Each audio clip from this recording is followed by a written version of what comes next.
You don't know what death is. Welcome to the Avarice Podcast. I'm Devin, here for the beer and the bitches. Today, we are going to discuss sort of the merits of Halloween 2018, versus Halloween 2 from 1981.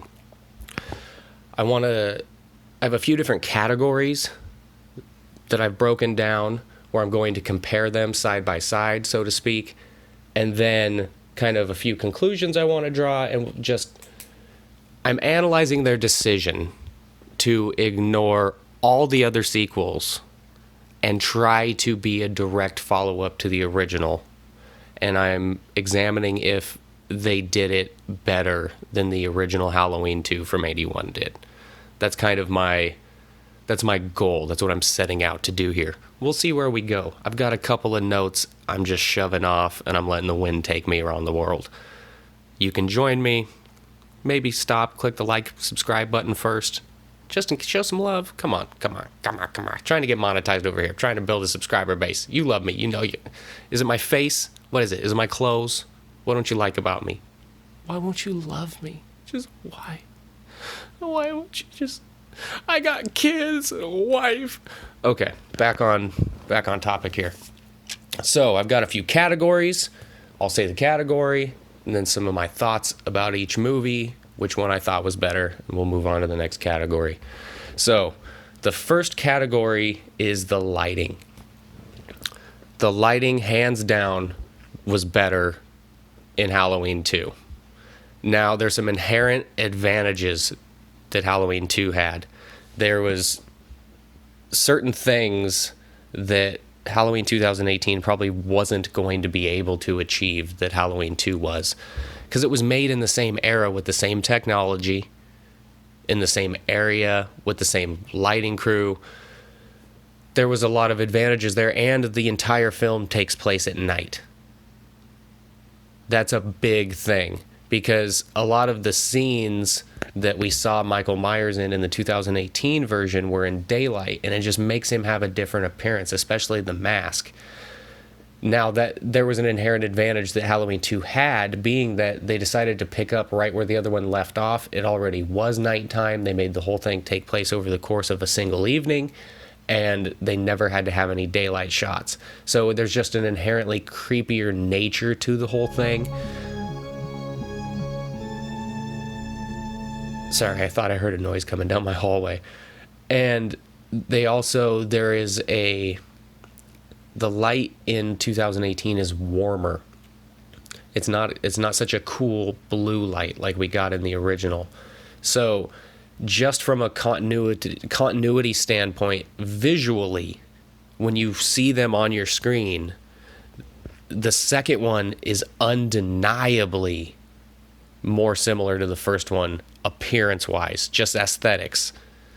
They look like they're the same movie. It feels like it's the same movie, just on two different VHSs, two different parts. So that was something that was going to be tremendously hard for the 2018 version to try to overcome. Just how it looks. And a lot of it is that they're making it's a modern movie with HD cameras and all this advanced technology. It would be hard to achieve the same kind of textural quality that Halloween 2 had that links it to Halloween 1.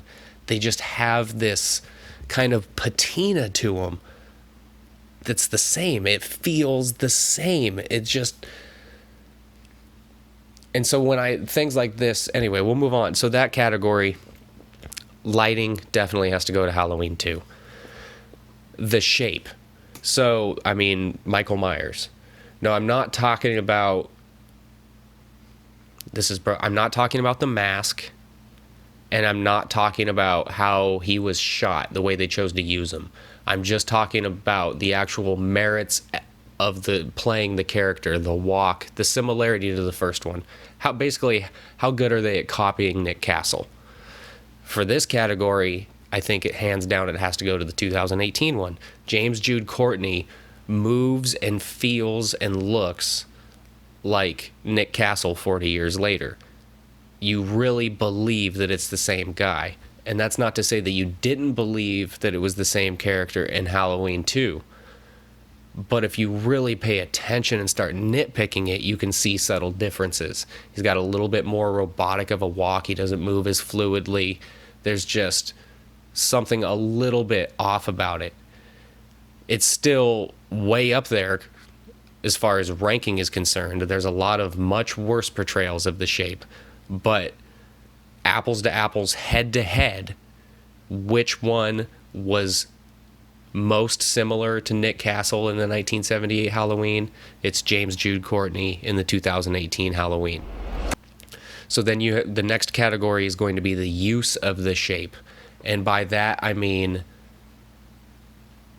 what shots, how did they frame him in camera? What shots did they choose to use? And what things did they show him doing? You know, like, what did they present to? Because when it comes to a character in a movie, the audience can only interpret what you show them.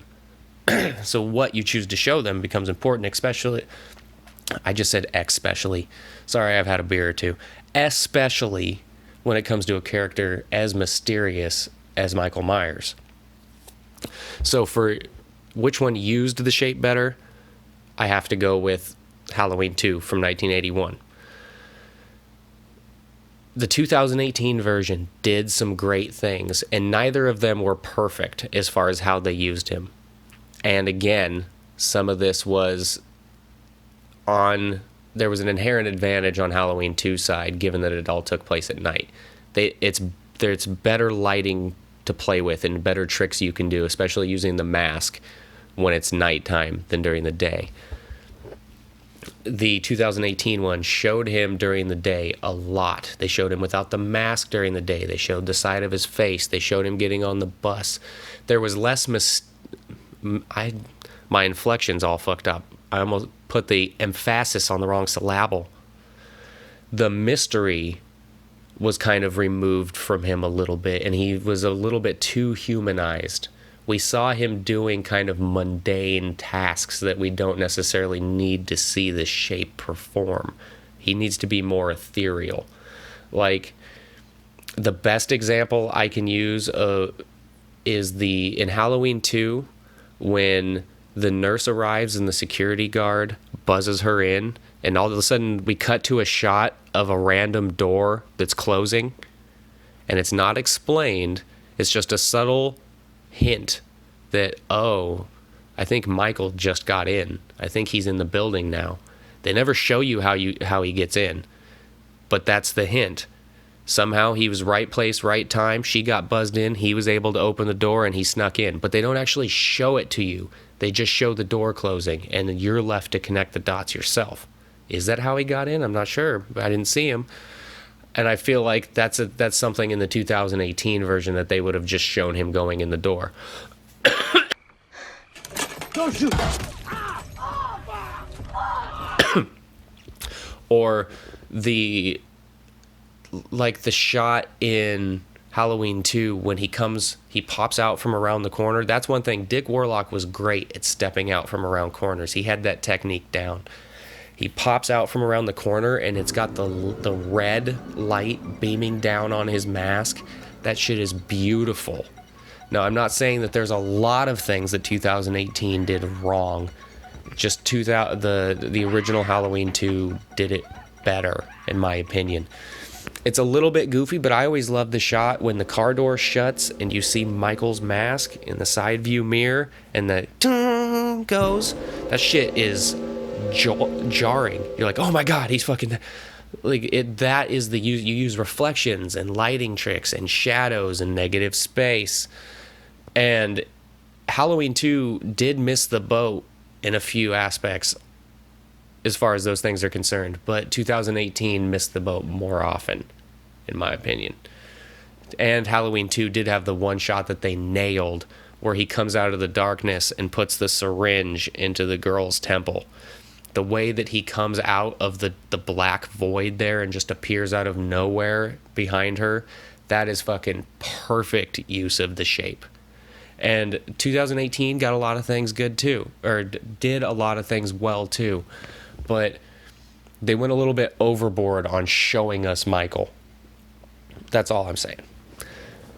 Next category, The Mask. I'm going to have to give this one a tie. I hate to do that. My grandfather always said ties are like kissing your sister. The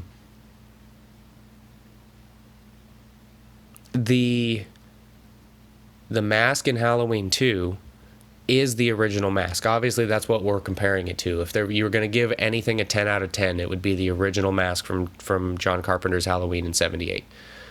And the Mask in Halloween 2 was the same mask, but it was slightly deteriorated, wasn't treated well in the interim, and Dick Warlock had a bigger face, so it didn't fit him the same. It plays pretty well as the same mask. Again, unless you're really nitpicking, it's hardly noticeable. Until I was informed, until I was old enough to learn that that's a different actor and he's got a different, and that's why it looks different, I never even really acknowledged that it did. It was just, that's Michael Myers to me. So, and you can't ask for anything better really than that, unless you had Nick Castle wearing the same mask and undeteriorated, and then it would be perfect. But in my opinion, the 2018 version could not have done a better representation of the 78 mask aged 40 years and deteriorated.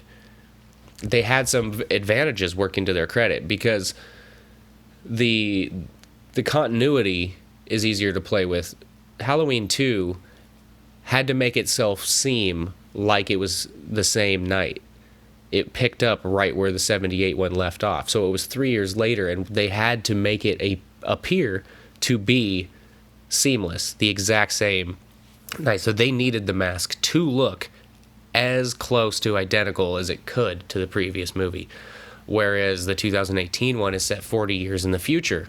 So now you get to use your imagination a little bit. You get to use a little bit of creativity.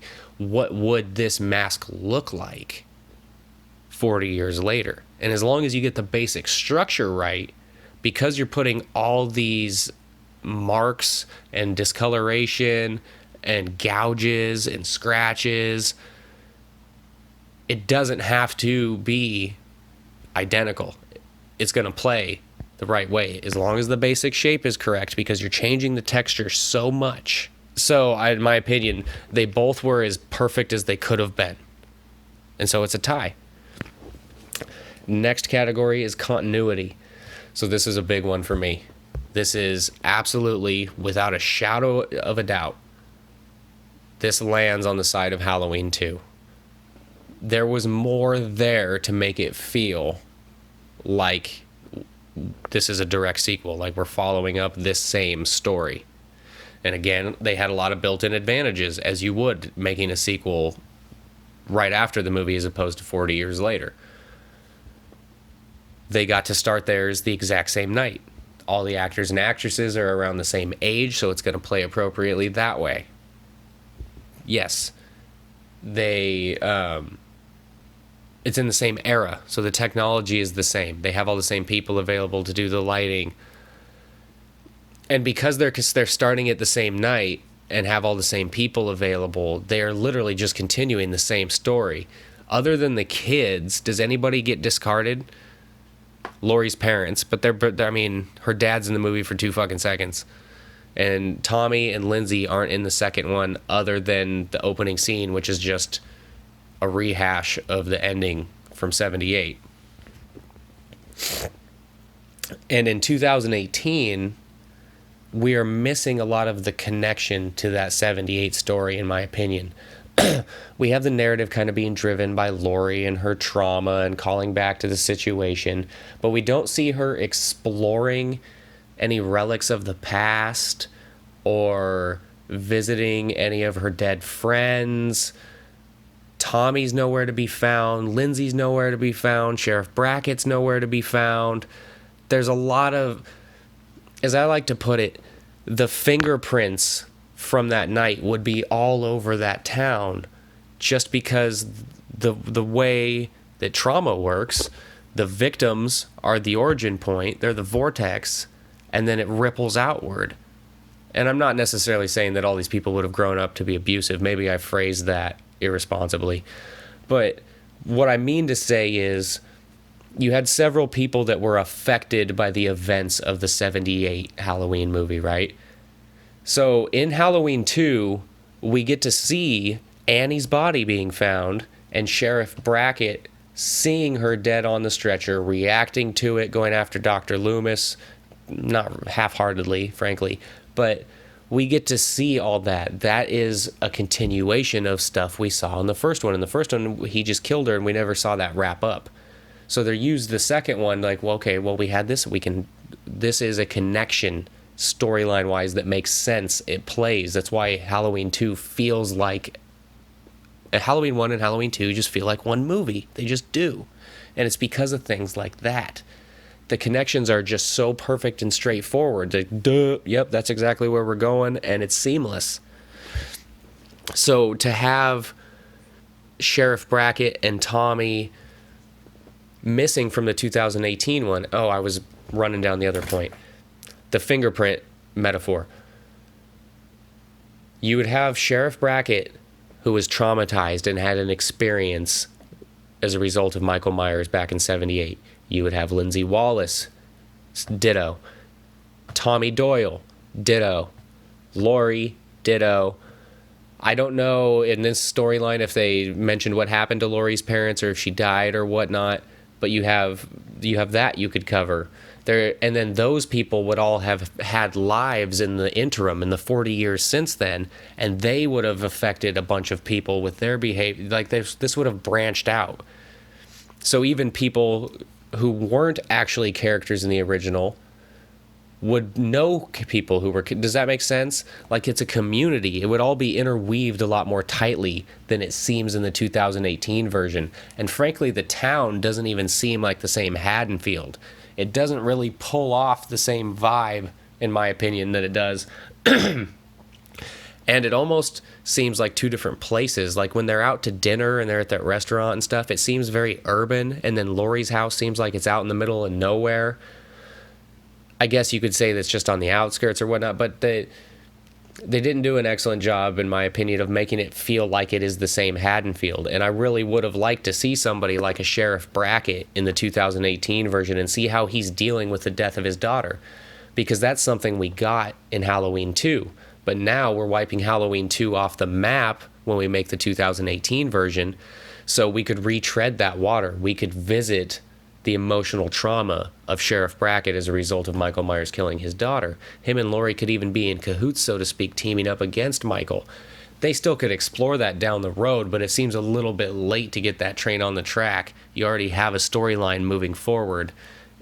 As I've said before, you would almost render Halloween 2018 irrelevant if you start bringing all these characters back in Halloween Kills. I'm not saying they shouldn't do it, but it would almost be like you don't need to watch 2018 if you were trying to, watch the storyline. So the continuity, they really failed in a lot of aspects to make the story connect back to the 1978 version as much as they should have. Okay, last category, kills. This one is a tough one for me because I like the execution of a lot of kills off screen and showing a lot of aftermath of kills in the 2018 version.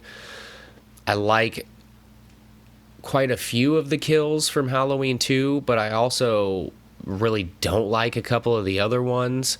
So I'm torn on this decision. So I'm gonna hash this out right now live. I haven't decided who the winner was on this. This isn't pre-considered. So in 2018, we just have a lot of stuff that's off camera and a lot of stuff we see the aftermath of. Essentially, the cop with his neck broken, the mechanic with his face smashed into the counter, the dropping of the teeth. The one we do see on camera is the girl in the window on that great tracking shot where Michael walks around the back of the house. Oscars, we hear the noise, we kind of know what's going on, and then he impales himself on that fence post, but it's mostly theater of the mind, lighting tricks. I really like that method. It's very effective. And it is more in line with the original Halloween 1, I suppose, except for Halloween 1 had almost no blood or gore on it. Both of these are very divergent from the original. And they both kind of didn't have a choice because of the eras. By the time 81 rolled around, Halloween was competing with Friday the 13th and stuff like that, and they needed to add more gore and more kills. And as far as 2018 is concerned, it would be much harder to execute a modern day horror film without showing some blood, some gore, some aftermath of kills. It would just be very difficult to pull off.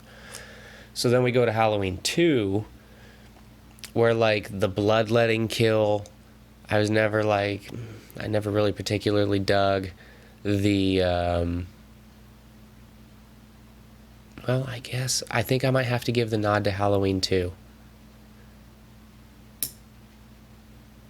There's the weird Jack in the Box one at the beginning.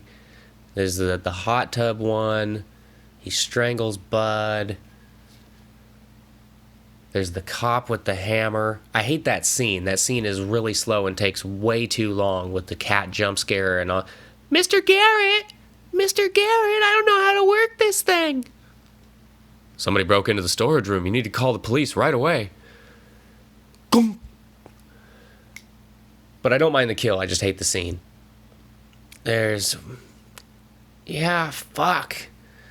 They're executed different. The modern one was done showing as little as it could in the modern era and getting away with it, whereas Halloween 2 was really trying to up an ante. Oh, there's the syringe in the eye. God damn it. I'm gonna give the kills to Halloween 2. I'm gonna sway it over to Halloween 2. So if you notice, most of these categories have been swaying towards Halloween 2.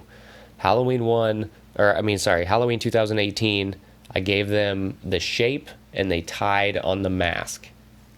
And that's it. So, yeah. I don't have an issue with them making Halloween 2018. I really like Halloween 2018. I just feel like it was not the greatest decision to ignore Halloween 2 and try to present yourself as a direct sequel to John Carpenter's damn near perfect, brilliant masterpiece that is 1978's Halloween. You're going to try to be the sequel to that? That comes with a lot of baggage. Oh, there was one more category, somewhat, I guess, should this be a category or not? Yeah, fuck it, we'll make it a category. It's my podcast, it's my list, none of this really matters. So Michael's reputation or his mystique. So in Halloween 2, because they're starting the exact same night, the majority of the people either don't know who Michael is or they're just learning about Michael. So it's still building from the first night. This is still his initial killing spree on that fateful night back in 1978. It's connected to it that way. So it's not it's not built into the story as much, the need for him to have this reputation.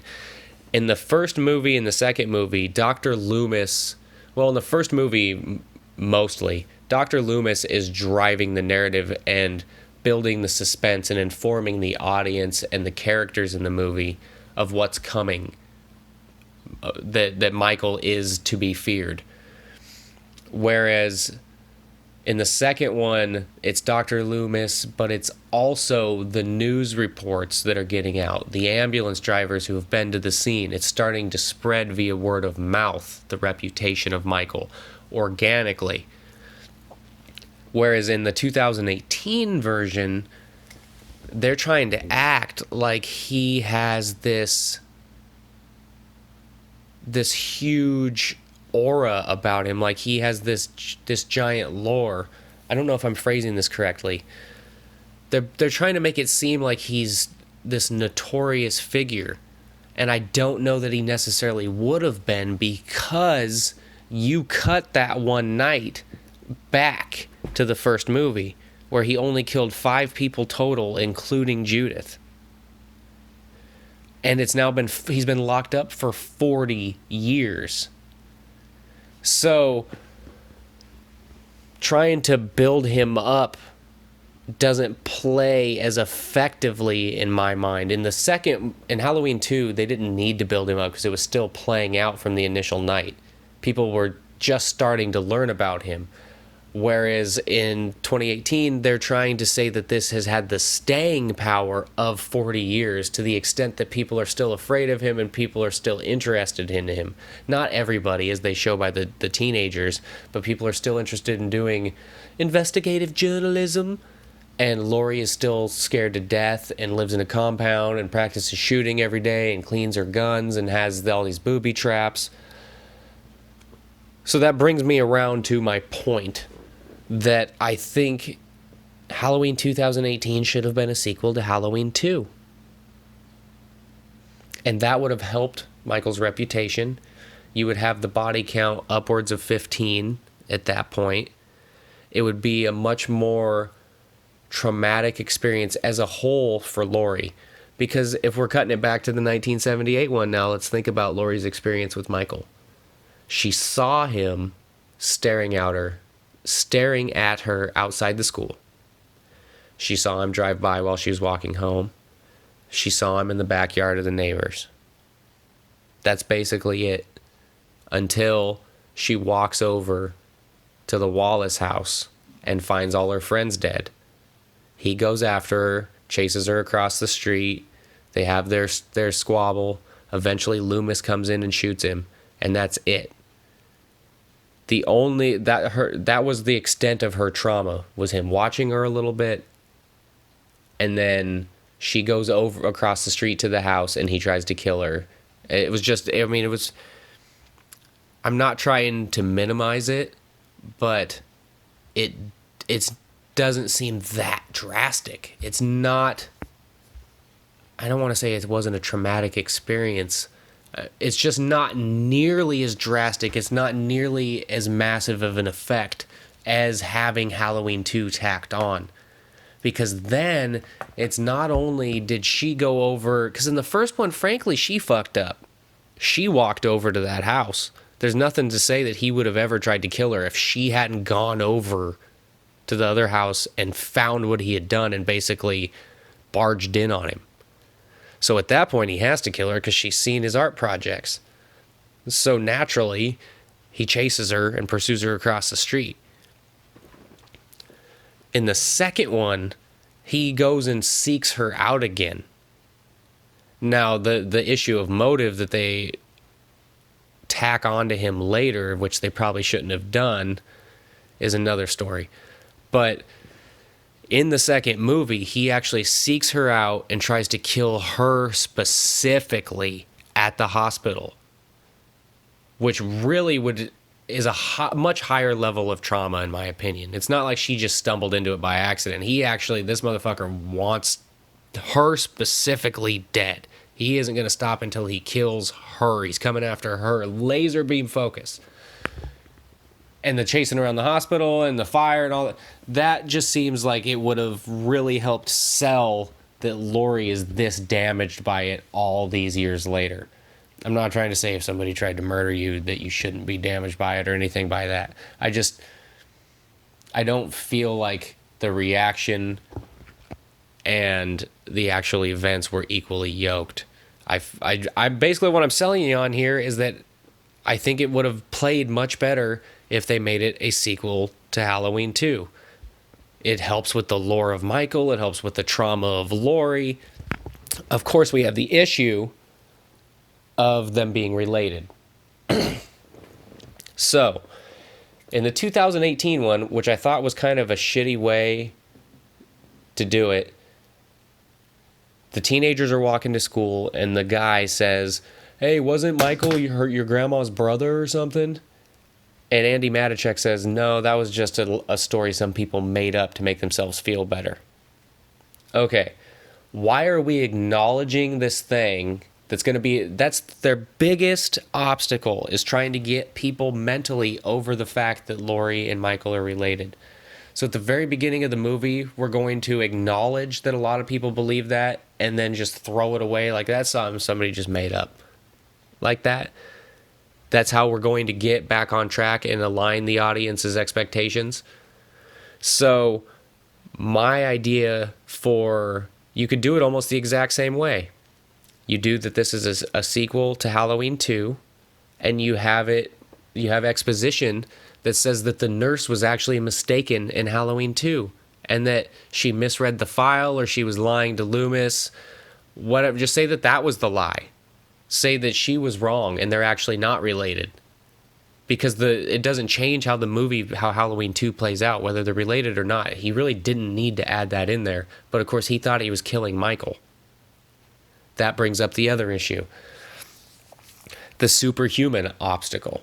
That's the main thing. Because they wanted their Michael to be human, and it would be very difficult to explain how he survives being shot in the eyeballs and that explosion at the end of Halloween 2.